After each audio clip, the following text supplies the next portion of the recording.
Today's video is brought to you in part by Ladybug Paper Company. Check out their full line of products at www.ladybugpaperco.ca.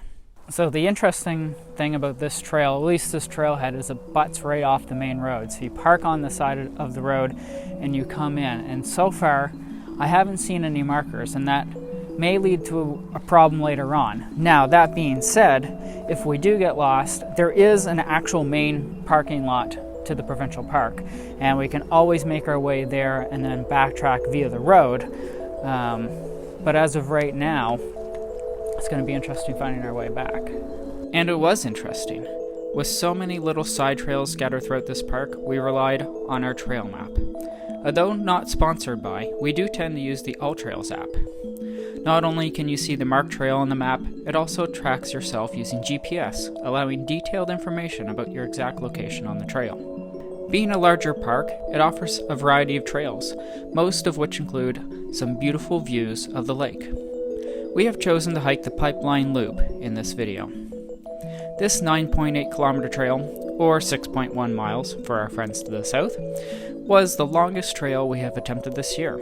This out and back trail offers a wide array of smaller paths within the main path, allowing you to experience different views on the way in and on the way out. At an elevation gain of 198 meters, or 650 feet, this mildly hilly trail could be a challenge for those who aren't used to the distance when combined with this elevation. Plus, the trail is scattered with rocks and tree roots. As our hike continued, we made it to the main attraction, the stunning blue waters of Long Lake.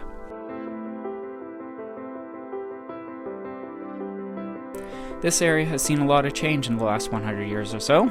The area was used primarily as a water reserve for the city of Halifax after farming and granite mining finished in the area. A pipeline was built to connect several lakes in the area, allowing for the water to be moved and diverted, with the use of a dam built by the adjoining Pine Hill Lake.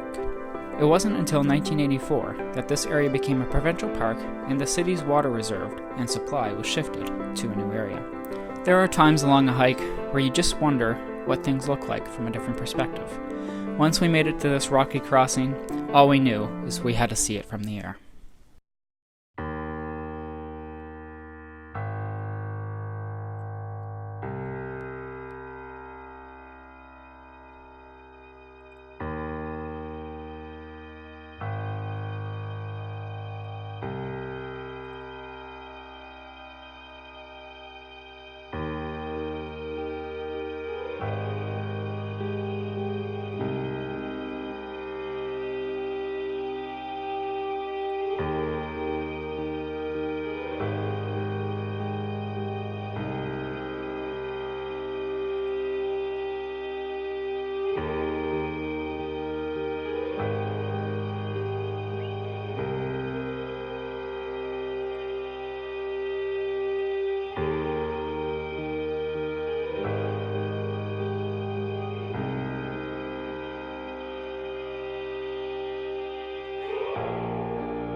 So once you find yourself at this marsh area, you actually do have to cross all the way over in order to finish the rest of this trail.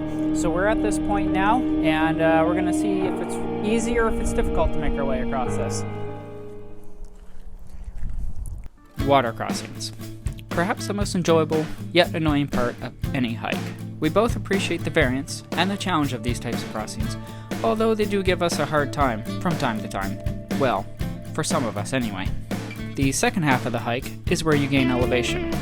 You get some great views of the lake below and the remainder of the park in the background. A pleasant surprise for us along this trail was this stunning stream. The water itself reminds us of root beer, with its deep blue and brown colors. The real showstopper for us was the extensive and beautiful network of tree roots making their way along the ample water source of the streams and waterfalls. Some of you may be deterred by the long distance of this hike, being warned that you will likely be tired by the end of this. But this trail does offer a lot of beauty. If the length is the biggest factor for you, look into several smaller loops that can be chosen within the park to see the exact same scenery without the commitment of a 10K trail, as this trail can be accessed at different points from several start locations, making this more manageable.